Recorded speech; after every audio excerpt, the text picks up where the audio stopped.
네, 오늘 제목은 기억하시는 하나님, 기억하시는 하나님이라는 제목으로 말씀을 같이 생각해 보도록 하겠습니다. 아, 얼마 전 한국의 로제라는 가수가 부른 아파트가 미국 가요 순위 8위에 영국에서는 2위에 올랐다라는 기사를 본 적이 있습니다. 어쩌면 강남 스타일보다 더 많은 인기를 얻을 수 있을 것이다라는 말도 있어요. 자, 그런데 이 강남 스타일, 이 아파트 두 노래의 공통점이 뭔지 아십니까? 바로 훅이라는 거예요. 후렴구에 반복되는 가사와 멜로디를 후크라고 하는데 이게 사람들의 마음을 잡았기 때문이라는 거예요. 이렇게 반복하는 것, 이 반복되는 게 어떤 정도로 강력하냐면 2살짜리 아이가 놀면서도 아파트, 아파트 그러면서 놀더라는 겁니다. 이렇게 반복하는 건 힘이 있습니다. 그리고 성경에서도 중요한 것은 이렇게 반복해서 말씀하고 있는 걸 우리가 쉽게 찾아볼 수 있습니다. 오늘 우리가 살펴보게 되는 본문의 내용도 반복되는 게 그렇게 나오고 있어요. 지난 8장에서 우리는 노아가 방주에서 나오고 난 다음에 하나님께 제사를 드렸던 것에 대해 살펴봤습니다. 하나님께서 제사를 받으시고 노아에게 다시는 사람으로 인해 땅을 저주하지 않겠다라고 하시죠. 그리고 오늘 9장으로 온 본문 1절 말씀은 다시 이렇게 시작합니다. 1절 말씀을 볼까요? 하나님이 노아와 그 아들들에게 복을 주시며 그들에게 이르시되 어떻게 하라? 생육하고 번성하여 땅에 충만하라. 8장에 이어서 또다시 말씀하시는 게 뭐예요? 생육하고 번성하여 땅에 충만하라 라는 거였습니다. 그런데 8장에서 어떻게 말씀하셨는지 기억하십니까? 생육하고 번성하여 땅에 충만하게 될 것이다 라고 하셨죠. 그렇게 될 것이다 라고 하셨다는 거 기억하시죠? 이 말씀은 하나님께서 그렇게 만들어 가시겠다라는 하나님의 약속의 말씀이었다라는 거 우리가 살펴봤습니다. 자, 그런데 9장에 와서 다시 한번 생육하고 번성하여 땅에 충만하라 라는 이 말씀이 반복되고 있어요. 그러면 성경은 홍수 이후에 노아에게 주신 하나님의 말씀, 그것도 계속 반복되는 내용을 왜 이렇게 말씀하고 있는 것일까요? 더구나 오늘 1절에 있는 이 말씀은 1절에서 끝나지 않고 뒤로 쭉 가시면 7절에서 또다시 반복이 됩니다. 7절 볼까요? 너희는 생육하고 번성하며 땅에 가득하여 그 중에서 번성하라 하셨더라. 같은 말이죠. 그러니까 1절에서 생육하고 번성하여 땅에 충만하라 라고 말씀하시고 중간에 2절부터 6절까지 따다다다 뭐 이런 내용이 들어간 다음에 다시 7절에 같은 말씀이 반복되고 있는 거예요. 이것을 영어로는 인클루지오라고 말하고 한국말로는 수미상관이라고 말해요. 수미상관 어렵죠. 이게 어떤 뜻이냐면 머리수, 꼬리미, 서로상, 관계할 관. 그래서 머리와 꼬리가 서로 관계가 있다라는 그런 내용이 그런 뜻인 거예요. 수미상관 구조. 보통은 시에서 많이 사용하는 문학 구조인데 어떤 내용을 강조하기 위해서나 그 내용에 강조점을 주기 위해 사용하는 방법입니다. 이런 방법으로 성경의 여러 곳에서 말씀이 기록되고 있어요. 그 중에 대표적인 것을 오늘 두 곳을 찾아볼 거예요. 먼저 시편 118편입니다. 시편 118편 1절입니다. 여호와께 감사하라 그는 선하시며 그의 인자하심이 영원함이로다. 자, 시편 118편 1절이 이렇게 나와요. 여호와께 감사하라 그는 선하시며 그의 인자하심이 영원함이로다. 자, 그럼 마지막 29절은 뭐라고 기록되었을까요?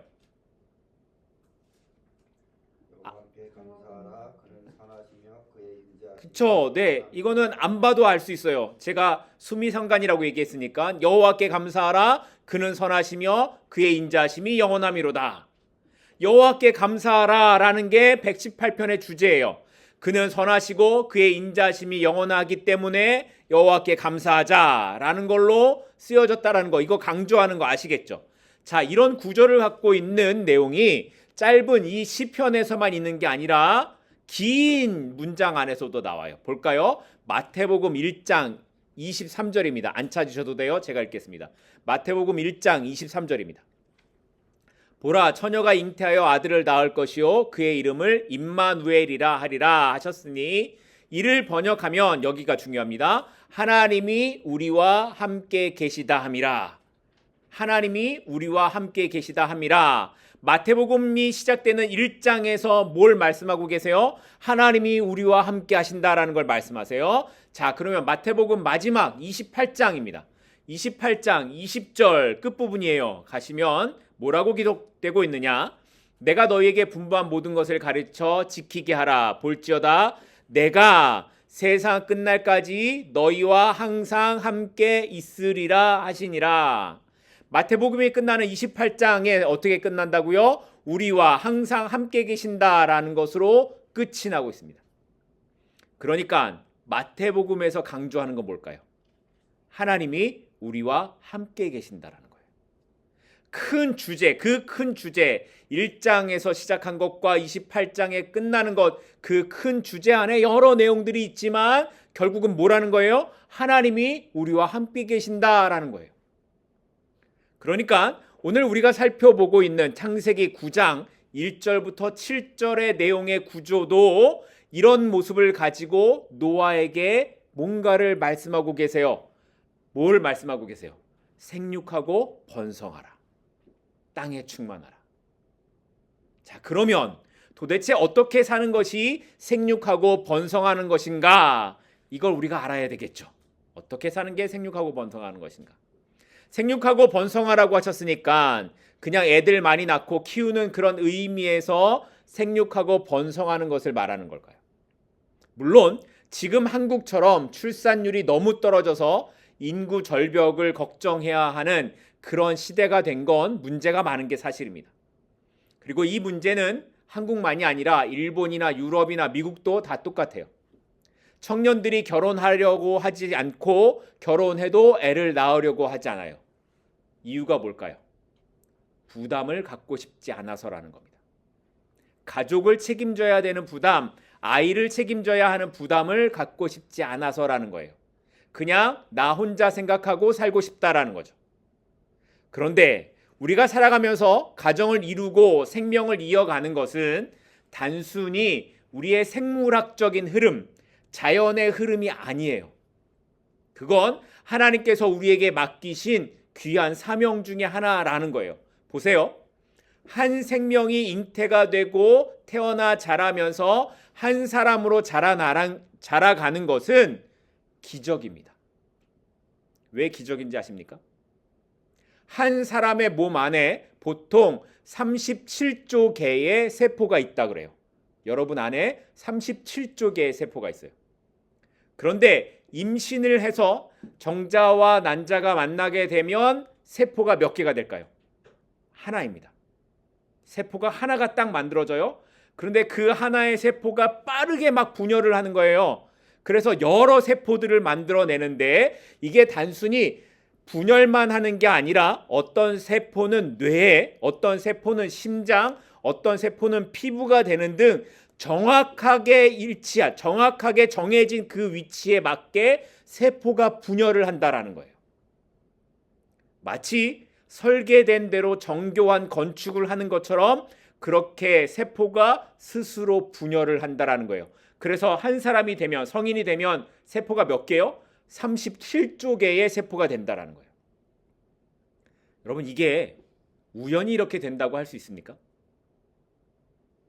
그렇게 태중에서 아이가 자라고 태어나면서 한 사람으로 되는 것은 그러니까 기적적인 일이라는 거예요. 가정에서 우리가 아이를 낳아 기르는 것은 그래서 하나님께서 주신 생명의 기적을 돌보는 것이 되는 겁니다.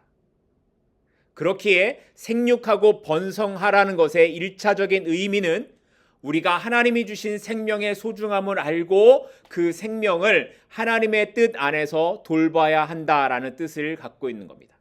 이게 1차적인 의미예요. 자, 그러면 생육하고 번성하라는 것의 또 다른 의미가 뭘까? 이제 그걸 오늘 말씀에서부터 좀 살펴보려고 합니다. 2절로 가겠습니다. 땅의 모든 짐승과 공중의 모든 새와 땅에 기는 모든 것과 바다의 모든 물고기가 너희를 두려워하며 너희를 무서워하리니 이것들은 너희의 손에 붙였음이니라. 태초에 하나님께서 천지를 만드셨을 때에는 인간과 동물 사이에 긴장 관계가 없었습니다. 아담의 말에 모든 피조물이 복종을 했고 아담은 피조물을 다스리고 돌보는 관계에 있었습니다. 그런데 아담이 범죄한 이후에 죄가 세상에 들어오고 나자 동물과 동물들 사이에, 동물과 인간 사이에 긴장 관계가 생기게 된 겁니다. 말하자면 동물이 더 이상 아담의 말에 복종하지 않는 인간에게 위협이 되는 존재가 되었다라는 거예요. 그런데 홍수가 끝나고 난 다음에 하나님께서 노아에게 그 말씀을 다시 하시는 거예요. 야, 이제 모든 동물들이 너희를 무서워할 거야. 왜냐하면 내가 그들을 너에게 붙였기 때문이야. 라는 말씀을 하고 계시는 겁니다. 그런데 여기 2절에 있는 두려워하다라는 이 히브리어 단어가 모라라는 단어인데 이 뜻이 놀라다라는 뜻도 있지만 경외하다라는 뜻도 있습니다. 그러니까 동물들이 사람을 두려움을 하겠지만 경외한다라는 뜻도 갖고 있는 거예요.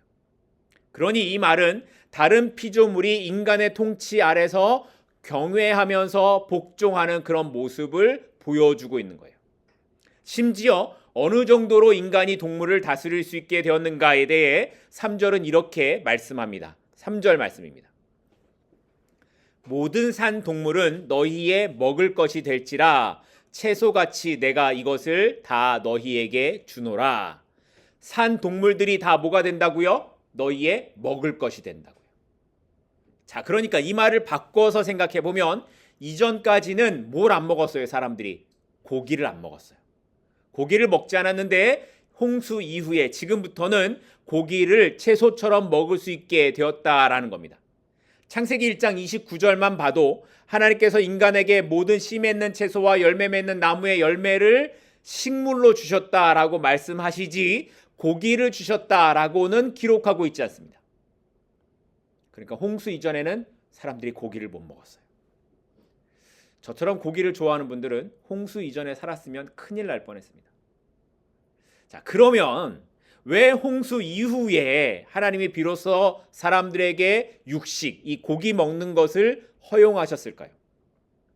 가장 큰 이유는 홍수로 인해 세상의 환경이 달라졌기 때문이었을 겁니다. 먹을 수 있는 식물이 풍족하지 않았을 것이고 8장 마지막에 있는 것처럼 홍수 이후에 추위와 더위와 여름과 겨울을 경험하게 되었다라는 거예요. 그러니까 먹을 것이 충분하지 않는 이런 상황에서 하나님은 이런 현실에 맞게 인간에게 고기를 식량으로 주셨다라고 해석할 수 있는 겁니다. 그러니까 홍수 이후에 하나님께서 인간에게 주신 말씀은 모든 동물들이 너희를 두려워하고 심지어 너희가 그 고기를 취해서 먹을 수 있도록도 허용하셨다라는 거예요. 이제 인간은 이렇게 막강한 힘, 동물의 생명까지도 다스릴 수 있는 그런 힘을 갖게 되었다라는 거예요. 그러면 이제 인간은 아무렇게나 마음대로 사냥을 하고 먹어도 되는 것일까요? 4절 말씀을 보겠습니다. 4절입니다. 그러나 고기를 그 생명되는 어떻게 먹지 말라? 피째는 먹지 말아라. 홍수 이후 하나님께서 노아에게 동물을 양식으로 삼을 수 있게 허락을 하셨지만 거기에 딱 한 가지 규정이 있어요. 그게 뭐라고요? 생명이 되는 피째로는 먹지 말라는 겁니다. 왜 그렇습니까? 피는 생명의 상징이기 때문에 피를 먹는 것은 생명을 아무렇지도 않게 여기는 행위일 뿐만 아니라 그 생명을 만드신 하나님을 무시하는 행위이기 때문에 생명을 함부로 다루지 말라라는 의미가 내포되어 있는 겁니다. 자, 볼까요? 5절 말씀입니다. 이거를 좀 더 자세하게 설명하고 있어요. 5절입니다.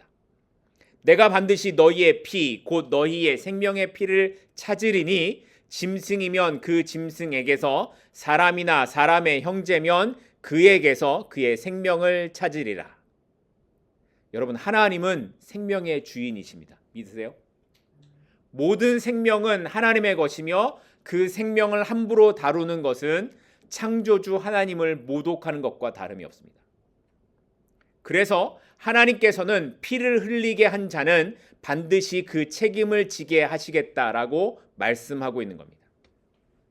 짐승이 사람의 생명을 해치면 그 짐승도 심판을 받을 것이고, 사람이 사람을 죽이면 하나님께서 반드시 그 책임을 물으시겠다라고 말씀하신 겁니다.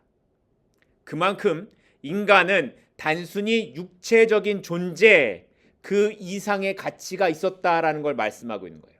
자, 그러면 어떤 가치가 있기에 하나님이 이렇게 말씀하셨을까? 6절입니다. 다른 사람의 피를 흘리면 그 사람의 피도 흘릴 것이니 이는 하나님이 어떤 형상대로? 자기 형상대로 사람을 지으셨음이니라. 하나님께서 인간을 하나님의 형상대로 창조하셨기 때문에 그 생명을 죽이는 것은 하나님께서 창조하신 그 하나님의 형상을 파괴하는 행위라는 겁니다. 그러니 형상대로 지음받은 인간을 죽이는 것은 창조의 질서를 파괴하는 것이고 하나님의 권위를 무시하는 일이라는 것을 말씀하고 있는 거죠. 따라서 사람의 생명을 해친 자는 반드시 동일한 방법으로 책임을 져야 된다라는 원칙을 세우시는 겁니다. 하나님의 형상으로 지음받은 인간의 생명은 그만큼 소중하고 거룩한 것입니다. 그런데 오늘날 사회는 어떻습니까? 오늘날 우리가 살아가는 사회는 생명의 가치를 너무나 쉽게 여깁니다.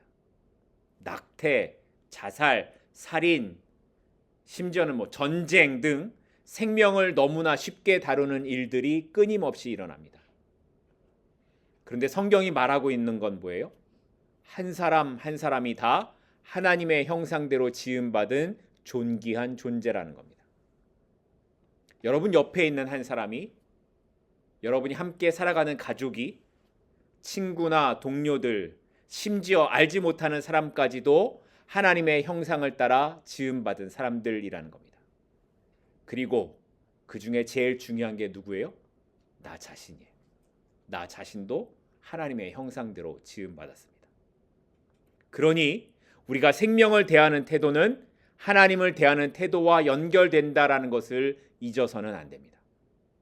우리 모두가 서로를 하나님께서 지으신 특별하고 소중한 존재로 바라보면서 살아가야 한다라는 거예요.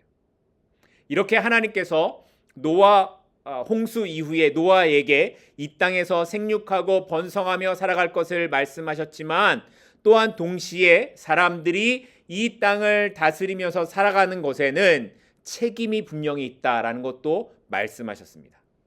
그리고 이걸 강조하기 위해 7절에서 다시 한번 뭘 말씀하신다고요? 생육하고 번성하라.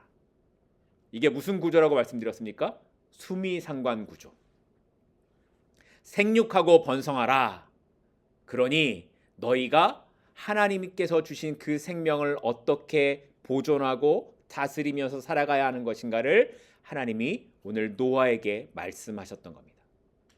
자, 이렇게 하나님께서 노아에게 생육하고 번성하라고 말씀하신 후에 드디어 우리가 지금도 보게 되는 이 무지개 언약을 노아에게 주십니다. 오늘 본문 11절 말씀으로 가겠습니다. 내가 너희와 언약을 세우리니 다시는 모든 생물을 홍수로 멸하지 아니할 것이라. 땅을 멸할 홍수가 다시 있지 아니하리라. 하나님께서 뭘 세우신다고요? 언약을 세우신다고요. 그런데 이 언약이 얼마나 중요했던지 오늘 8절부터 17절 사이에 이 언약이라는 단어가 몇 번 나올까요? 빨리 찾아보시면 나오는데 7번 나옵니다.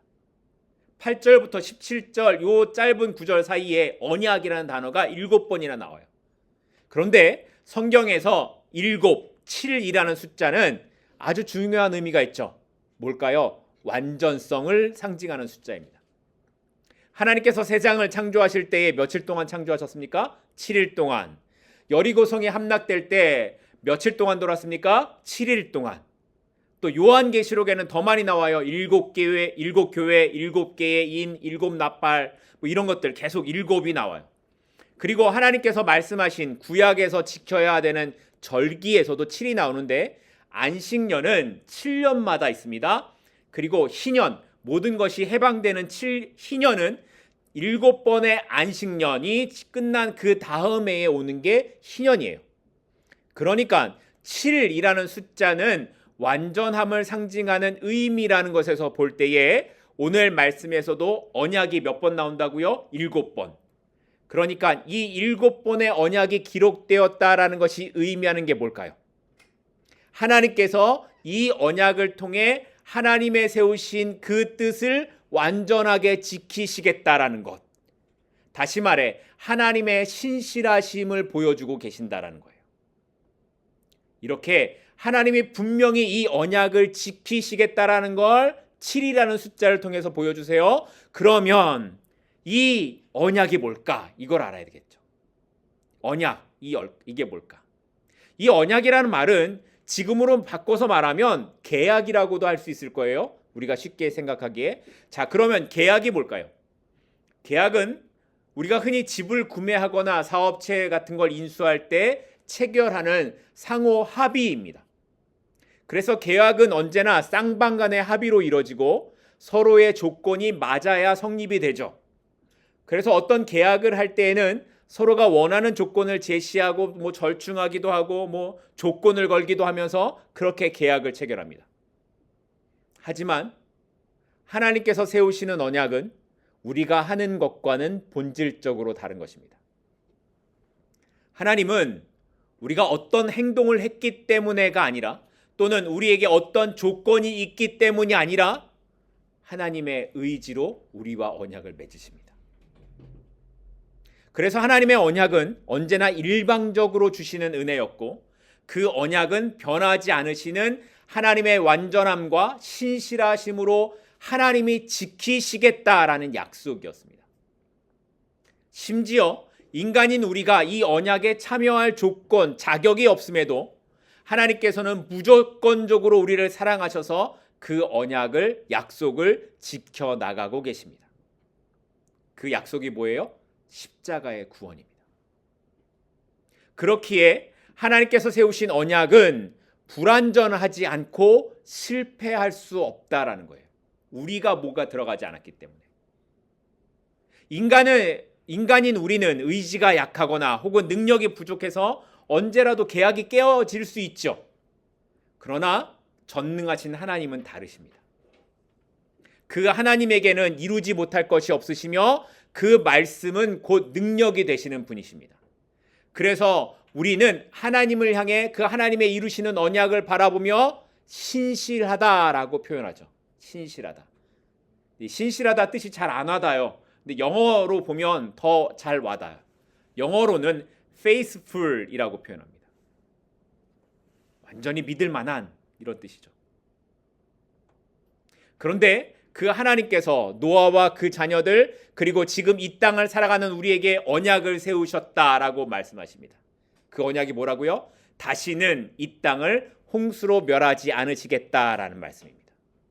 그리고 이 언약이 이제 막 방주에서 나온 노아에게 얼마나 큰 위로와 안심이 되었을지 아마 우리는 짐작도 하지 못할 겁니다.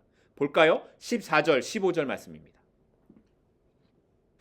내가 구름으로 땅을 덮을 때에 무지개가 구름 속에 나타나면 내가 나와 너희와 및 육체를 가진 모든 생물 사이에 내 언약을 기억하리니 다시는 물이 모든 육체를 멸하는 홍수가 되지 아니할지라. 자, 생각해 보세요. 노아와 그의 가족이 이제 방주에서 나와서 살아가고 있어요. 그런데 어느 날 갑자기 하늘에 구름이 가득한 거예요. 그리고 비가 막 내리는 겁니다. 그러면 노아의 머릿속에 뭐가 떠오를까요? 홍수가 떠오르겠죠. 온 세상의 사람들이 다 죽었던 홍수. 그 홍수가 또 일어나는 게 아닐까 하는 생각이 들지 않겠습니까? 온 세상이 다 물에 잠기는 홍수를 겪었는데 그 기억이 사라질 수가 없죠. 그러면 노아가 얼마나 무섭겠습니까? 그런데 그 구름 사이에 하나님께서 무지개를 두시고 비가 오면 그 무지개를 통해 하나님의 언약을 다시 기억하시겠다라고 말씀하시는 거예요. 그러니까 무지개는 비가 온 다음에 나타나는 아름다운 빛의 자연현상이 아니에요. 심지어 하나님께서 만드신 창조의 원리를 대적하면서 동성애를 주장하는 사람들의 상징은 더더욱 아닙니다. 요즘에 무지개를 보면 저는 하나님의 언약을 생각하는 것보다 자꾸 이 동성애 이게 자꾸만 떠올라요. 이 사단의 공격이 얼마나 치밀하게 되어져 가고 있는가를 생각하게 됩니다. 하나님께서 세우신 언약의 상징을 오히려 하나님과 반대되는 동성애의 상징으로 덮으려고 하고 있는 이 사단의 공격 앞에 우리가 좀 정신을 차려야 되겠다라는 생각을 합니다. 교회 안에서도 어떤 사람들은 이렇게 말을 해요. 기독교는 사랑과 은혜의 종교니까 우리와 다르다는 이유로 그들을 배격하지 말고 포용하고 다가가야 된다라고 말을 합니다. 여러분은 어떻게 생각하세요? 물론 기독교는 사랑과 은혜의 종교가 맞습니다. 하지만 그 사랑과 은혜는 죄인인 인간을 구원하시기 위해 하나님께서 인간의 몸으로 오신 사랑과 은혜입니다. 성경은 분명히 동성애는 죄라고 말씀하고 있고 우리가 죄인 된 사람을 포용할 수 있지만 죄 자체에 대해서는 분명히 잘못되었다고 지적하고 회개하고 돌아오라고 말해야 합니다. 잘못을 죄라고 지적하지 않고 무조건 포용하는 것이 사랑이고 은혜라고 성경이 말씀하고 있지 않습니다. 아무튼 오늘은 그 이야기가 중심이 아니니까. 그런데도 제가 이 샌프란시스코나 시애틀 가면 정말 막 화가 납니다. 무지개 깃발 이런 거 막 보고 도로에 무지개 그림 깔려 있는 거 보면 막 화가 납니다. 네, 하나님께서는 하나님과 세상 사이에 언약의 징표로 무지개를 두셨고 그것을 보실 때마다 하나님의 언약을 기억하시겠다라고 말씀하셨습니다. 여기서 기억한다라는 이 표현은 단순히 떠올린다라는 의미가 아니라 하나님의 적극적인 의지를 담고 있는 표현입니다. 홍수 이후 사람들이 하나님의 심판을 경험해서 그 이후에 사람들이 죄도 안 짓고 잘 살았을까요? 노아의 후손들이 죄도 안 짓고 잘 살았을까요? 그러면 지금처럼 세상이 이렇게 되지 않았겠죠. 노아의 후손들은 얼마 지나지 않아서 또다시 죄를 짓고 하나님 앞에서 악한 삶을 살았을 거예요. 하나님께서도 그걸 아셨습니다. 그래서 앞에 있는 창세기 8장 마지막 21절을 보면 뭐라고 말씀하시냐면 사람의 마음이 계획하는 바가 어려서부터 악함이라. 사람은 원래 악하다라는 거예요. 그렇다라는 거예요. 그렇게 악한 모습의 사람들이 세상에 가득했을 거라는 거죠. 노아 이후에 그렇게 악한 모습을 살아가는 사람들이 가득했을 거라는 거예요. 그럼에도 하나님께서 세상을 다시 물로 심판하지 않으시는 이유가 뭐라는 거예요? 하나님께서 기억하시기 때문이라는 겁니다. 하나님께서 기억하시기 때문이라는 거예요. 하나님께서 세우신 언약을 기억하셔서 그 약속을 지키시겠다라는 의지의 표현으로 하나님이 내가 기억할 거야. 니네들 그렇게 살지만 그래도 내가 이 언약은 기억할 거야 라고 말씀하신다는 거예요. 하나님은 이렇게 오늘도 하나님의 언약을 지켜가고 계십니다. 우리의 약함을 아시는 하나님께서는 우리에게 뭔가를 요구하거나 조건을 달아 우리를 구원하지 않으십니다. 하나님의 언약에는 조건이 없으며 하나님의 일방적인 은혜와 사랑으로 우리를 구원하시고 그 약속을 지켜가고 계십니다. 그러니 우리의 인생에 먹구름이 다가올 때에 몰려올 때에 삶이 불확실하고 장벽에 막혀 있는 것 같은 그때에 우리를 여전히 지키시고 보호하시겠다라는 하나님의 약속을 믿으십시다. 무지개를 통해 언약을 주신 하나님의 약속은 오늘 말씀을 통해 이렇게 다시 한번 우리에게 말씀합니다. 신명기 31장 8절입니다. 신명기 31장 8절입니다. 그리하면 여호와 그가 내 앞에서 가시며 너와 함께 하사 너를 떠나지 아니하시며 버리지 아니하시리니 너는 두려워하지 말라 놀라지 말라. 우리가 아무것도 내세울 것이 없어도 우리를 자녀로 삼아주신 하나님께서 지금도 우리와 함께 하시고 세상 끝날까지 함께 하실 것이라고 약속하셨습니다. 그러니 우리 인생의 폭풍을 만나거나 두려움 가운데 있을 때 하나님께서 세우신 언약을 기억하십시다. 우리와 상관없이 하나님의 의지로 기억하시겠다라 말씀하시는 그 하나님의 언약을 기억하십시다. 전능하신 하나님께서 오늘도 하나님의 의지로 우리를 기억하시고 우리를 건지시며 우리와 함께 하심을 믿고 다시 한번 믿음의 걸음으로 나아가는 우리 모두가 될 수 있기를 간절히 소망합니다. 기도하겠습니다.